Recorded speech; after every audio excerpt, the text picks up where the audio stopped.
आप मेरा घर पे जो चरखा रोज 4 चरखा चलता है उसमें धागा निकाला जाता है, इसके बारे में आप मुझे पूछ रहे हैं जी। वैसे मैं 1984 में मैं राजनीति में आया जी। और उस समय देश के असम में, पंजाब में और कश्मीर में जो भी अनरेस्ट था उस समय लोग उसको कम्युनल एंगल से लोग बोलते थे, जैसे कि पाकिस्तान से लोग पैसा लेकर के यहाँ पर दंगा करते हैं, ये सब चीज बोलते हैं कश्मीर के बारे में, और अलग अलग जगह पे अलग अलग। लेकिन हम लोगों का पार्टी उस समय जनता पार्टी था। पार्टी में प्रशिक्षण शिविर होता था। प्रशिक्षण शिविर में हम लोगों को बोला जाता था कि unemployment is the mother of all ills और idle mind is a devil's workshop. और कोई भी व्यक्ति कोई धर्म से पैदा होने से वो कोई गलत काम करता है, ये बात नहीं है। मुख्य कारण है कि बेरोजगारी। उसके बारे में सोल्यूशन हम लोगों को ढूंढना चाहिए, ये बताया जाता था। और हमको बताया जाता था कि the industrial policy document of the 1977 government, ये हमारा बाइबल है। तो उसमें जॉर्ज फर्नांडिस 77 में मोरारजी देसाई का सरकार में जो इंडस्ट्री मिनिस्टर थे, उन्होंने जो इंडस्ट्री पॉलिसी बनाया था, एक उन्होंने बंबई में पले बड़े और पूरे दूर दूर के बिहार से पश्चिमी पूर्वी उत्तर प्रदेश से जो लोग हजारों किलोमीटर दूर से अपना नौकरी तलाश करके वहां पर जो आते थे, तो उन लोगों को रोजगार, वो लोग सब वहां पर धारावी स्लम बस्ती में लोग जो रहते थे और जो नरक जीवन बिताते थे, इसके बारे में उनके मन में कभी बहुत ये उसके सोल्यूशन के बारे में वो और कर्पूरी जी को भी उन्होंने कभी मुंबई बुलाए थे 67 में। उस समय ये सब चीज देख करके उसी समय उन्होंने मन में सोचा कि इसका कोई हम लोग सोल्यूशन निकालना चाहिए, जो प्रवासी मजदूर अपना गांव छोड़ करके बाहर ना जाए। तो इस जैसे उन्होंने उद्योग मंत्री बने, उन्होंने एक ही साथ उन्होंने देश के 300 जगह पे जिला उद्योग केंद्र, डिस्ट्रिक्ट इंडस्ट्रियल सेंटर उन्होंने शुरू की। मात्र नहीं, उन्होंने उसको इंडस्ट्री में रोजगार जो पैदा होना चाहिए, इंडस्ट्री चलेगा तो उसको इलेक्ट्रिसिटी चाहिए। अब बिहार के संदर्भ में आप देखिए कि उन्होंने कांटी और तेनुघाट, दक्षिण बिहार के तेनुघाट, यहाँ पर उन्होंने उसी समय इसी के लिए उन्होंने विद्युत पावर स्टेशन शुरू किया। वैसे ट्रॉम्बे का भी उन्होंने ही टाटा को परमिशन उसी समय दिया था, जो पूरे एशिया में सबसे बड़ा ये था, जो उसका बराबर सिर्फ यहां पर था,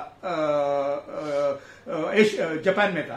तो अभी ये जो मेरे घर पे आप सूत का, इसी संदर्भ में मैं आपको बताना चाहूंगा, उसी इंडस्ट्रियल पॉलिसी में यह भी था कि जो भी वस्तु कुटीर उद्योग में बनता है और वही वस्तु को अगर बड़े मिल में या कारखाना में बनाया जाता है, तो उसमें कुटीर उद्योग में बनाए हुए चीज में ज्यादा उद्योग सृजन होता है और लार्ज स्केल इंडस्ट्री में कम रोजगार सृजन होता है। इसी के लिए उन्होंने जो लार्ज स्केल इंडस्ट्री में वही चीज अगर बन रहे हो तो उनको डबल टैक्स किया और कुटीर उद्योग को टैक्स एग्जम्पशन किया, ताकि ये लोग आपस में कॉम्पीट कर सके।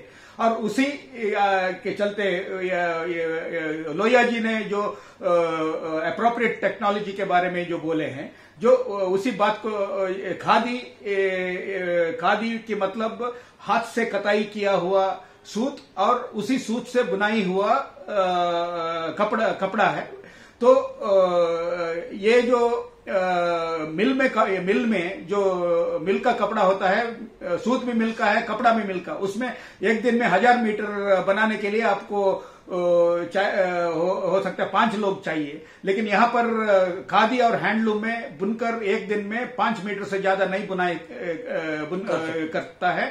तो इसलिए 1000 डिवाइड बाई 5 के मतलब यहाँ पर 1000 मीटर खादी या हैंडलूम एक दिन में बनाने के लिए आपको 200 लोग चाहिए, जो 50 गुना ज्यादा यहाँ पर रोजगार सृजन होता है। और इसी के लिए सारे हम लोगों का पार्टी के कार्यकर्ताओं को बताया जाता था कि हम लोग ज्यादा से ज्यादा जो खादी या हैंडलूम हम लोग उपयोग करेंगे, तो इसमें ये सॉल्यूशन है रोजगार को ये करने का। तो वही चीज आप पलायन मजदूर के बारे में हम लोग रोकने का भी वो एक सोल्यूशन हो सकता है। तो इसी के लिए मैंने जब से यह बात मेरे दिमाग में 1984 में आया, उस दिन से आज तक मैंने कभी खादी या शुद्ध खादी या हैंडलूम छोड़ करके और कोई पहना नहीं हूं। और जूता भी मैंने हमेशा हाथ से बनाया हुआ जूता को ही मैं 38 साल से पहनते आया हूं। यहाँ पर दिल्ली में एन ब्लॉक में एक मोची एक कॉबलर वहां पर बैठते हैं, वो आजकल वो लोग खुद शू बनाना बंद किए, तो मैंने उनके पीछे पड़ करके महीनों पीछे पड़ करके उनसे बनवाना शुरू किया। 2009 के बाद मुझे बिहार जाना पड़ा। बिहार में आप जानते हैं डॉक्टर दोमन दास नाम से एक कॉबलर अपना 2 महीने पहले गुजर गए, वहां पर मैं शू बनवाता था मेरे लिए। मैं बेंगलुरु में ब्रिगेड रोड के पास एक 150 साल से एक वर्ल्डिस नाम का एक दुकान है, वहां पर 4-5 कॉबलर्स ये करते हैं, वो वही चीज मैंने पहनता। उसके अलावा ये इसके पीछे रोजगार सृजन करने के बात है, ज्यादा से ज्यादा लोगों को इससे सृजन होता है। और दूसरे, आज हम लोग पिछड़ों के बारे में बात करते हैं, खतिन के बारे में बात करते हैं, पर्यावरण के बारे में बात करते हैं, बेरोजगारी के बारे में हम बात करते हैं। जो ये सारे चीज हम जब बात करते हैं, ये सूत बनाने वाले जो खतिन है, माइनॉरिटी महिला है, पिछड़े के महिला है, बुनकर भी पिछड़ा लोग है, माइनॉरिटीज लोग है। और ये जो मिल का कपड़ा के लिए एक दिन 1 मीटर के लिए 55 लीटर पानी बताया जाता है कि 55 लीटर पानी चाहिए, जबकि खादी के लिए सिर्फ 3 लीटर पानी चाहिए। तो ये सब चीज का लेकर ये सब चीज के कारण तो सिर्फ हम लोग माइनॉरिटीज के बारे में हो, बेरोजगारी के मिटाने के बारे में हो, या पिछड़ों के बारे में हो, महिलाओं के बारे में सिर्फ बोलना नहीं, हम लोग अपना व्यक्तिगत जीवन में भी वो चीज को आचरण करना चाहिए। और ये संभव है, ये मैंने सिद्ध करना चाहता था उस जमाने से, और पूरा 38 साल से मैंने यही कर पाया हूं। और जड़ी बूटी के बारे में अलग जी साथ में। अच्छा, आपने जड़ी बूटी के बारे में बताए, तो वैसे मैं आपको आप जानते होंगे 1984 में देश में डंकल प्रस्ताव गैट ट्रीटी का हस्ताक्षर हुआ। 1991 में जो नई आर्थिक नीति जो देश में लागू हुई, उसी के चलते ये जो डंकल प्रस्ताव पर हस्ताक्षर हुआ, उससे उसी जमाने में अमेरिका का बीज का कंपनी के लोग जैसे मोनसेंटो, कारगिल, ये लोग सब जो बीज को पेटेंट करने के बारे में वो लोग सोचे, और उन्हीं के हाथ में IMF और विश्व बैंक है। तो हम जैसे लोगों को, देश को कर्जा चाहिए, तो IMF, वर्ल्ड बैंक से हम लोग लेते हैं। जब वह उनसे कर्जा लेते हैं, वो लोग हमसे कंडीशनैलिटीज में हम लोगों को ये एग्री करवाते हैं। तो ये सब चीज के चलते बीज का जो पेटेंट जब हुआ, इस कारण से आजकल जैव परिवर्तित बीज सब आने लगा। जो आपको एक उदाहरण के लिए बोलना हो, कई सारा हम कोई छोटा छोटा बीमारी के लिए लोग ये सब जड़ी बूटी से ही गांव में हम लोग ट्रीट करते हैं। लेकिन आजकल ये जो मान लीजिए अभी सरसों है, सरसों भी कुछ काम का है।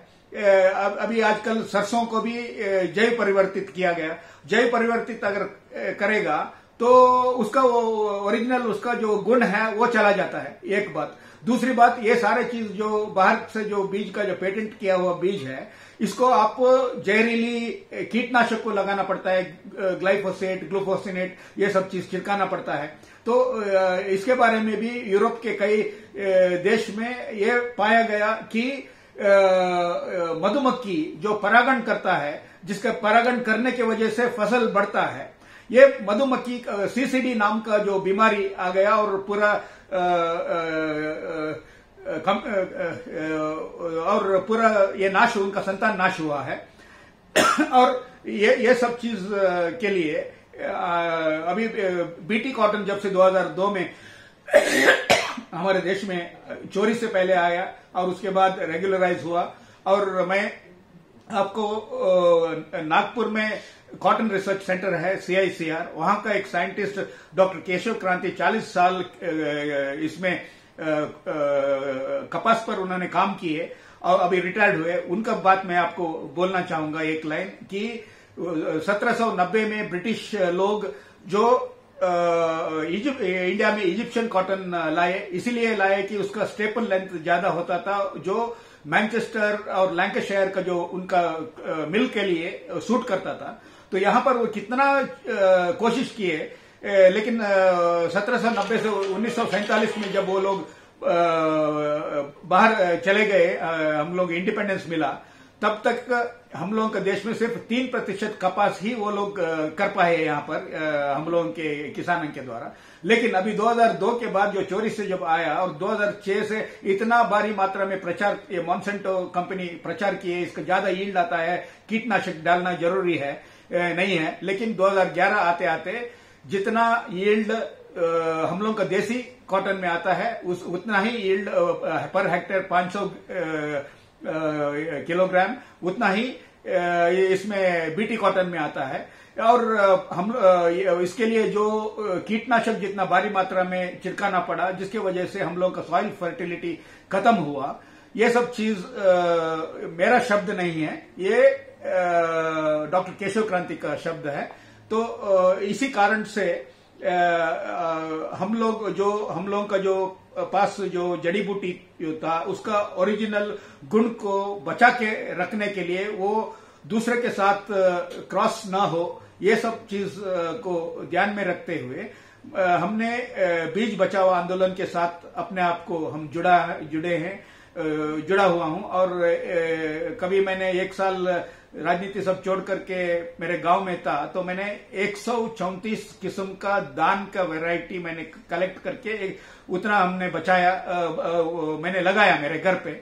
और अभी भी वो चीज मैंने अलग अलग लोगों को दिया हुआ है देश में। और इस वक्त जो हमारे देश में सिर्फ 2% देसी कपास का बीज बचा है, 98% ये है बीटी कॉटन है।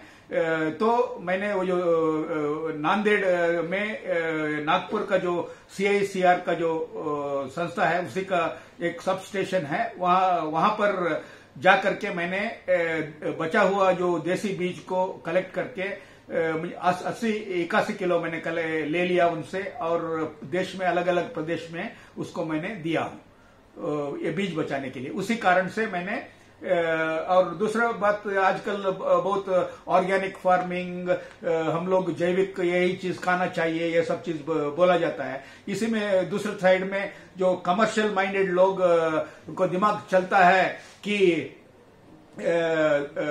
दिमाग में कि ये जो इसमें ज्यादा हम लोग पैसा कमा सकते हैं, तो जो चीज जैविक नहीं है ऐसे को भी जैविक का लेबल करके लोग बेचते हैं। तो मेरे मानना है जैविक उसी को बोला जा सकता है जब आप खुद आपके नजर के सामने आप कोई चीज को आप ग्रो करेंगे, लगाएंगे, तभी वो जैविक है, बाकी का कोई भरोसा नहीं है। और वैसे अलग अलग लोग एक्सपेरिमेंट्स भी कर रहे हैं कि कोई गांव में पर्टिकुलर जो 200-250 लोग शहर के रहने वाले पर्टिकुलर गांव से किसान को बोलते हैं कि आप सिर्फ जैविक ही करिए, पूरा साल भर हम आप ही से खरीदेंगे और जो भी उसका प्राइस घटे।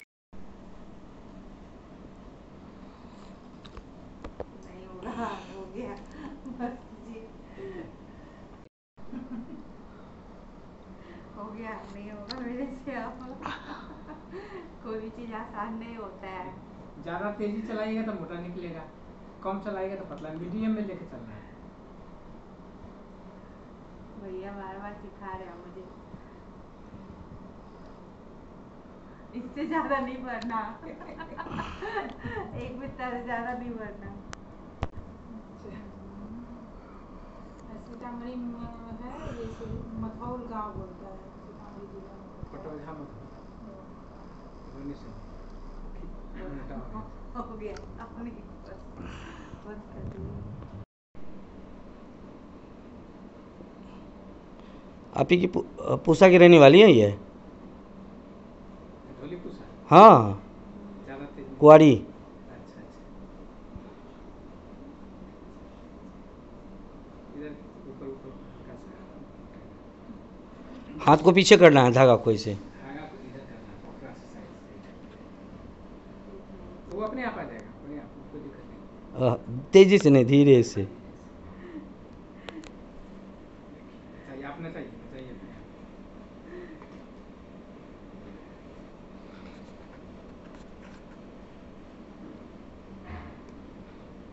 धागा नहीं दीजिए। आप क्या कर, और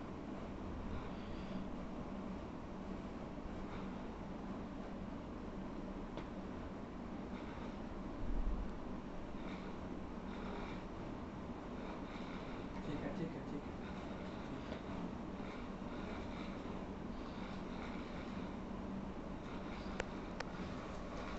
अब इसको यहाँ पकड़ लीजिए, यहाँ पकड़िए। अब बस ढाँप लीजिए इसको, रोक उसको दीजिए। चलाइए, चलाते थे, चलाइए चलाइए। मतलब ये गांठ पड़ता है। अब उसको उसको उधर ध्यान दीजिए, इधर नहीं, बस बस हो गया हो गया गांठ पड़ गया धागे में। हाँ गाँठ। अब इसको टाइटे रखिए, टाइट रखिए। टूटे नहीं। लो, अच्छा, इसको टाइट रखना है। हाँ टाइट रखिएगा, नहीं तो उसको लगा दिए ना तब तक गाँठ पड़ते चल जाएगा। इसको नहीं, अब तो धागा पहले ही औंठ लीजिए इसमें वैसे इसमें लाइए, यहाँ तक उल्टा ले जाइए, उल्टा। धीरे धीरे धीरे, अब निकल रहा है, इसको ऐठना है, अब सुलटा चलाइए, इसको इसको इसको इसी से, अब यहीं से काम होगा आपको, यहीं कीजिए धीरे धीरे। चलिए अब यहाँ फिर धागा सटाइए, हो यहाँ से ये हो गया। अब ये इसको पकड़िए, यहाँ चुटकी से पकड़िए, और जैसे जैसे नचाइएगा, हल्का हल्का प्यार से नचाइए, अपने आप होते चल जाएगा। हाँ करते रहिए, दिखाई पड़ना चाहिए। चलिए नचाइए, अपना चाहिए नचाइए, नचाइए।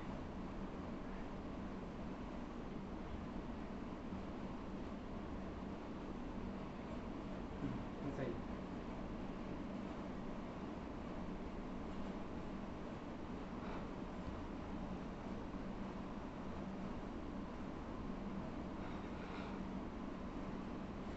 ये देखिए यही गांठ आ जाता है ना,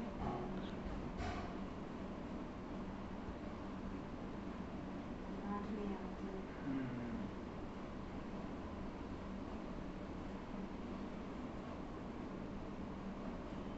उसको चुटकी से जान दीजिए, चुटकी से जानते रहिए, इसमें लपटा जाएगा, यहाँ जाती है। अब उसको अब उसको वहाँ अब धागा नहीं बनेगा, अब ये धागा मजबूत होगा, मजबूत होगा। चुटकी छोड़िएगा नहीं, जांच के रखिए। बना वीडियो बना। लेमन टी होता तो और अच्छा रहता। क्या चीज? अब हाथ इसको लेमन टी पीते हैं? हाँ, हाँ। तो है। मुझे पता नहीं था ना कि लेमन टी भी है, कोई लेमन बात टी नहीं। बना देता हूँ। नहीं नहीं, हम भी बना देते हैं। नहीं आप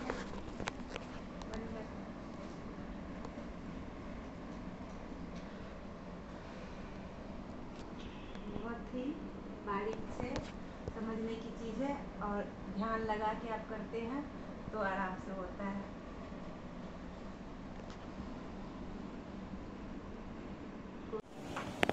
इसमें बता दी है वो। हाँ, ठीक धनिया की चटनी के जैसे है ना भैया? बिल्कुल। दो तरह का बना है, लेकिन बहुत देती है चटनी की। ठीक है। ऐसा तो नहीं, और भी बहुत है।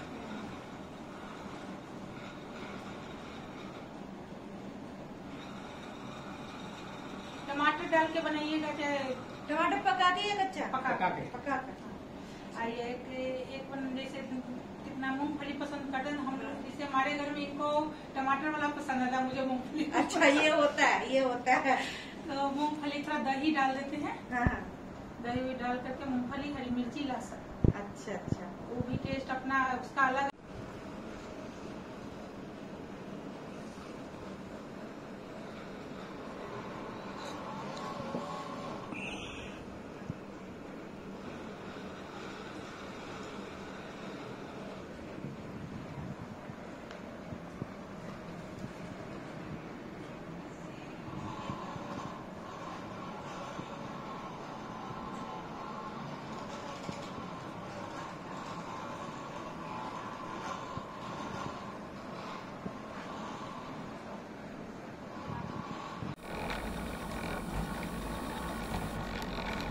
ये देखिए चक्का कैसे मूव कर रहे हैं और ये धागा यहाँ तक पहुँच रहा है और यहाँ से इनके हाथों से धागा तैयार हो रहा है।